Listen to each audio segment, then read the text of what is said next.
and welcome back to my channel. So, kumusta naman kayo guys? Okay, so tignan natin guys kung ano ba ang inyong love reading. Ayan, maraming salamat pala sa walang sawang pagsubaybay sa ating mga love reading.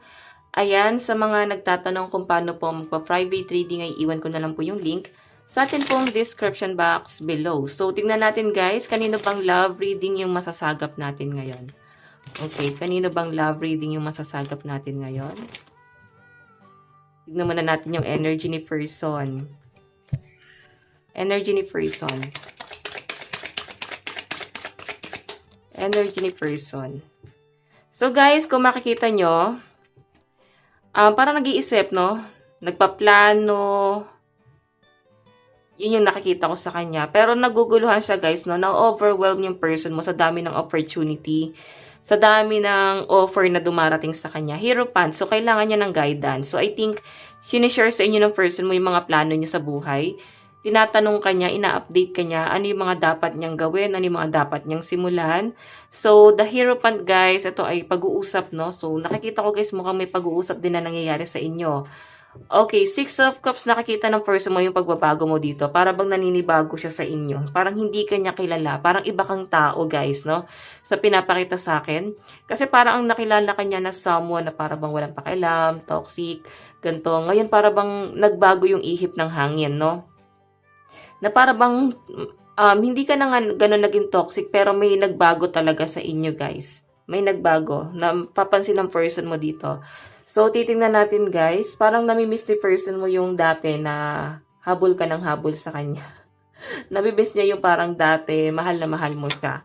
Okay? Tignan natin energy ni person. Ang daming gustong gawin ng person mo, oh. Siguro bored to sa buhay. Okay, so tignan pa natin. Meron po tayong Two of Swords. Okay, naguguluhan yung person mo. Sabi ko sa inyo, bored to sa buhay niya eh. Naguguluhan siya sa pagde-decide. Naguguluhan siya sa pagpili. Pero kalmado naman siya guys. No? Mararamdaman mo naman din sa kanya na siya yung tipo ng tao na tahimik. And parang hindi na mo problema kasi ano lang talaga siya. Sobrang kalmado and napaka-cool ng personality niya. So yan guys, sa side ng person mo, malakas ang water sign. Cancer, Pisces, Scorpio. Meron tayong Libra. Okay, so tingnan natin. Siguro guys, yung person mo ngayon napaka-busy niya. Parang marami siyang inaasikaso. And ngayon, hindi kanya masyadong napupuna. Pero mahal ka niya. Hindi kanya masyadong nakikita ngayon kasi sa dami ng ginagawa niya, parang gusto niyang matapos lahat ng mga ano niya dito, problema niya or gawain niya kung hindi man to problema guys. Kasi gusto niya, once na mag-focus na siya sa inyo, wala na siya ibang iisipin kundi yung relationship niyo lang dalawa. So, maaaring nami-misinterpret mo yung ginagawa niya kasi hindi siya gano'n nag-update din. Okay, so tingnan natin. Meron tayong The Emperor. Naku, mukhang yung person mo matigas yung emosyon, no? Hindi siya showy, so pinapakita sa akin, no? Emperor, so malakas ang Aries. Meron po tayong The Fool. Okay, diktator yung person mo, no? Diktador. Para bang siya yung namumuno, siya yung nagtuturo kung ano yung mga dapat mong gawin. Nakikita niya na para bang matigas din daw yung ulo mo. Okay, kung makikita nyo guys, Seven of Swords. Kinukuha ng person mo yung energy mo. Okay? Or pwede kasi guys, na kaya siya ganito, gusto niya kasi siya na lang yung problema, no? Gusto niya na para bang dyan ka lang, huwag ka masyadong ma-stress, and sa pinapakita sa akin, takot yung person mo na mapahamak ka. So, yung ginagawa niyong pag-guide sa inyo guys, takot siya na mapahamak ka. Takot siya na mapariwara ka, takot siya na ma-impluwensyahan ka ng ibang tao. And sa nakikita ko rito, ayan, kung bakit siya ganito katigas, kasi maaring mas matanda kasi siya sa inyo. Okay? And meron tayong Six of Pentacles. Ayan, mukhang galing pa sa abroad si person mo, no? Six of Pentacles kasi guys, sa nakikita ko, maaring family, siguro ka mag-anak, or pwedeng siya yung galing abroad or nag-abroad, pwedeng umuwi din yung family niya galing abroad. May nakikita akong family gathering. Maaring busy din yung person mo sa family niya. Okay? And na ano ka dito guys, siguro nasasaktan ka na bakit parang hindi ka ganun kabilong sa family niya, bakit hindi ka open dun sa pagsasalo-salo nila. mararamdaman mo yan guys, okay? So, titingnan pa natin ano pang ipapakita rito guys. Ayan. Bakit ganyan si person, no? So, guys, malakas ang energy ng Aries. Ayan, Aquarius, Gemini, Libra. Okay? Cancer, Pisces, and Scorpio. Okay, parang ano ka naman guys sa nakikita ko naman kay person mo, mahal ka naman talaga niya. Maaari lang kasi talaga na si person, parang bata yung energy, no? Siguro, nag-grow pa siya, okay? Pwedeng may something pa na nabubuo sa emosyon niya. Hindi siya sanay makipagrelasyon siguro pa. Pwede kasi matagal siya naging single tapos dumating ka sa buhay niya. So, parang nag-a-adjust siya, no? Parang feeling niya, hindi na siya sanay pumasok sa relationship. Pero ikaw lang yung gusto niya. Wala naman ako nakita ibang person dito. Kaya naguguluhan siya kasi kahit pumasok ka sa buhay niya, nandun pa rin guys sa point na kung ano yung dati niyang ginagawa, yung everyday routine niya, yun pa rin yung ginagawa niya. Hindi niya lang guys matanggap pa sa sarili niya na parang, ay, may jowa na ba talaga ako? Parang hindi pa niya guys ma-absorb sa sarili niya. Ganun yung nafe-feel ko. Pero mahal ka niya guys. Sobrang napaka-ano lang guys ng energy, immature. So, titignan naman natin guys sa energy mo. Okay, energy mo. Parang sinasabi niya nga dito, mahal kita, magtiwala ka lang, ikaw lang, sapat na. O, diba? Okay, so tignan natin sa energy mo. Energy mo.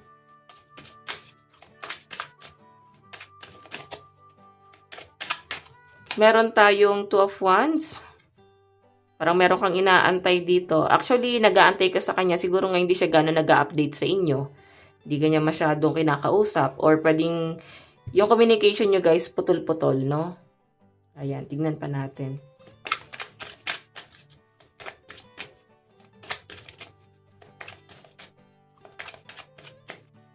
Meron po tayong Seven of Wands.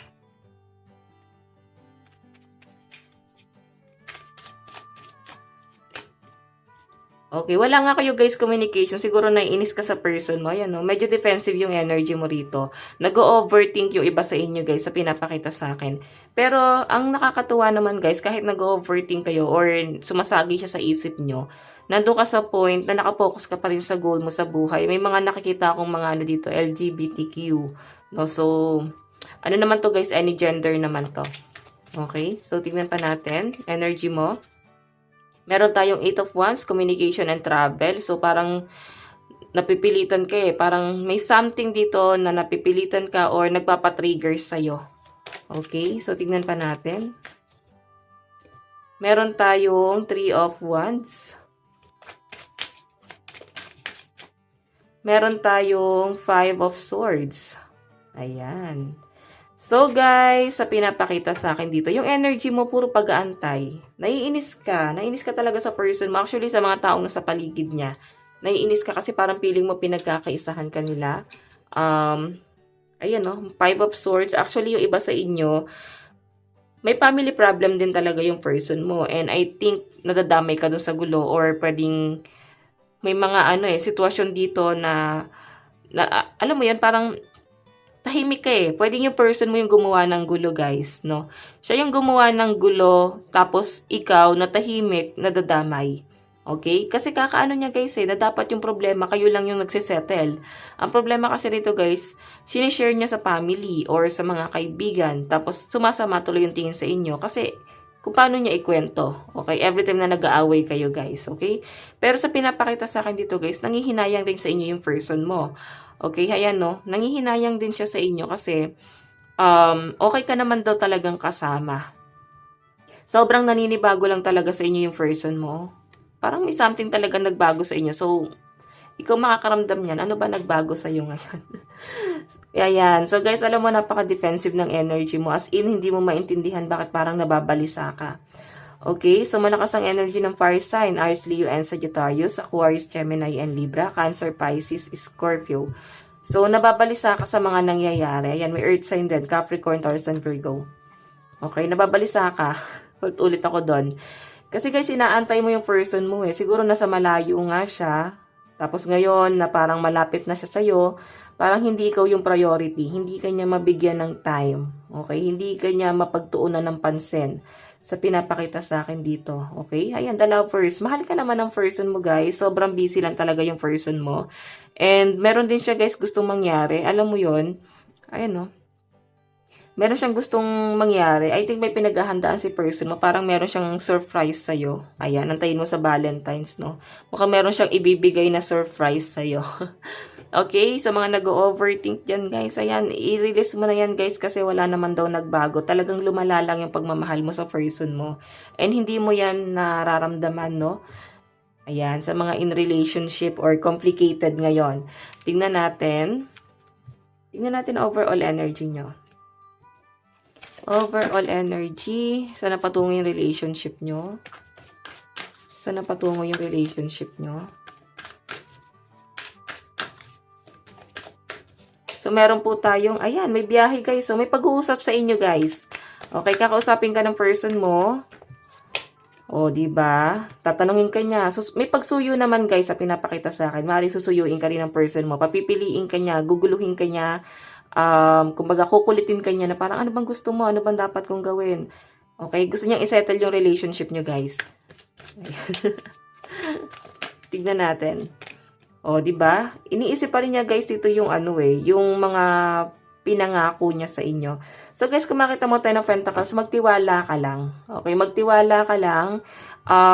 Sa mga nag-overthink dyan guys, sa mga nagkakaroon ng mga doubt sa relationship siguro guys, kasi hinahanap mo yung dating person mo. Okay? Parang nararamdaman mo kasi na hindi na siya ganun ka-focus doon sa connection yung dalawa. Para bang hindi na ikaw yung priority. Actually, ganito na talaga siya before. Hindi mo lang siya nararamdaman talaga dati kasi hindi siya yung priority mo noon. And doon pinansin mo siya guys, naramdaman mo na may mali talaga sa relasyon. Okay? Ayan, Ten of Pentacles sinasabi dito, magtiwala ka lang. Maari lang talaga na nag-overthink kasi hinahanap mo yung dating siya din. Okay, meron tayong, communication. Ayusin niyo yan guys, huwag mo na kayo mag-away-away. Pipilitin ka ng person mo para bang kung ayaw mo makipag-usap sa kanya ngayon, yung person mo ayaw niya makipagtalo, pwedeng binlock mo pa nga siya. Or si person mo, binlockan niya kasi gusto niya na humupa mo ng intention mo. So, Queen of Cups, grabe, no? Grabe yung yung mindset. Parang sila sabi, bahala ka dyan, mag-move on na ako. O, diba? Tapos susunod na mga araw, rurupok, guys. So, nakikita ko dito may mga rurupok. Ayan, panindigan nyo yung mga pinaglalaban nyo dyan. Si person mo, parang hinahayaan ka lang dito, parang okay lang yan, sige lang, mag-overthink ka lang, bukas makalawa, okay ka na ulit, parang ganon sinasabi. Okay, parang paulit-ulit yung cycle, no, sa pinapakita sa akin. So, tignan natin guys, love advice. Love advice. Meron po tayong religious factor, pwedeng foreigner, or talagang di kayo magkaintindihan. Meron tayong healing family issues. So, sabi ko sa inyo guys, may problema yan sa family. Or pwedeng ayaw sa'yo ng family, or ayaw ng family mo sa kanya, or something may conflict. Kung may family kayo guys, maaaring ayan. Kailangan yung ayusin yung problema nyo sa family. Okay? So, tignan natin. Meron po tayong commitment. Commitment is an important factor to achieve a successful relationship. So guys, sa pinapakita sa akin dito, kailangan ng commitment. Siguro may mga naiinip na kasi yung mga friends nagpapakasal na tapos yung person mo parang ayaw pa niya guys, ikaw bigyan ng sing-sing, no? Ayaw ka pa niya bigyan ng ganito, Iba sa inyo guys, pwede kasi na naiinip, pwedeng matagal na kasi kayo, ba't hindi ka pa pinakakasalan ni person? May nakikita ako dito guys na maaaring opportunity na paparating sa inyo. Kumbaga, wag ka na mag-overthink dito. May mag-offer sa inyo guys, maaaring kakalimutan mo si person mo. Okay, kakalimutan mo siya pag di niya inayos. So, tignan natin guys, mensahe sa'yo ng person mo. Tignan muna natin. Mensahe ni person. Meron po tayong, I hope that you can forgive me one day. Kakasabi ko lang may tampuhan eh. Ayan, no? Hahayaan ka muna niyan guys. Sana daw ay mapatawad mo siya. Sana bukas na daw. Okay. Meron tayong I lost myself for a little while. So, lagi kang iniisip nito guys. Sa totoo lang. Maaring hindi yan makapag-focus sa trabaho niya. Tignan natin, meron po tayong just being near you is intoxicating. So, alam mo yung feeling niya guys, pag malapit siya sa inyo, parang feeling niya walang toxic na nangyayari. Feeling niya masaya lang siya. And yun yung hinahanap niya guys sa connection nyo. Okay? Yung, alam mo yun, excitement. Okay? Finding out the truth crush me. Tignan pa natin. Meron tayong you speak to me through music. You and I were too young. So, may mga immature talaga. So, yung sinasabi dito guys, maring maganda kasi yung boses mo din. Oh, di ba? So, guys, tignan natin. Advice para sa inyong dalawa. Advice. Push through any insecurity. So, maaari kasi guys, nagkakaroon ng selos talaga. Ito guys, yung punot dulo ng relationship. Ito yung punot dulo ng pag-aaway guys. Selos, di ba? Nagkakaroon tuloy ng insecurity. Ayusin nyo yan guys. Nagkakaroon ng insecurity, kakaselos dun sa isa, katrabaho lang pala. Kakaselos doon, di ba? Tindero lang pala doon sa kantin nila yon. Okay, pero selosan, hindi aware. So, kung sino-sino na lang guys, di ba? Oh, nagkakaroon tuloy ng insecurity na hindi naman dapat maramdaman, sinasabi rito. Kaya ang sinasabi rito guys, i-work out and iwasan na yung pag-overthink kasi nandito yung temperance. So, may mga pag-a-adjust. I think, parang may sinasabi rito na, pwedeng si person may nagsabi na to or ikaw parang sinasabi na, lahat ginawa ko sa relationship natin, pag-a-adjust, lahat ginawa ko sa'yo, binigay ko sa'yo, pero parang binabaliwala mo yung feelings ko sa'yo. So, ganun. Okay, napaka-intense ng energy na nasasagap ko rito, guys, no? So, guys, malakas ang energy ng Aries, Leo, Sagittarius, Cancer, Pisces, Scorpio, Capricorn, Taurus, Virgo. Okay, tingnan natin kung ano to. Okay, yun. Yun lang guys yung nasasagap ko. And the rest, nandun guys sa mga overall energy. So, pakicheck na lang guys. So, hayan guys. Ito lang naman po ang inyong love reading. Hanggang sa muli. God bless and love you all. Thank you.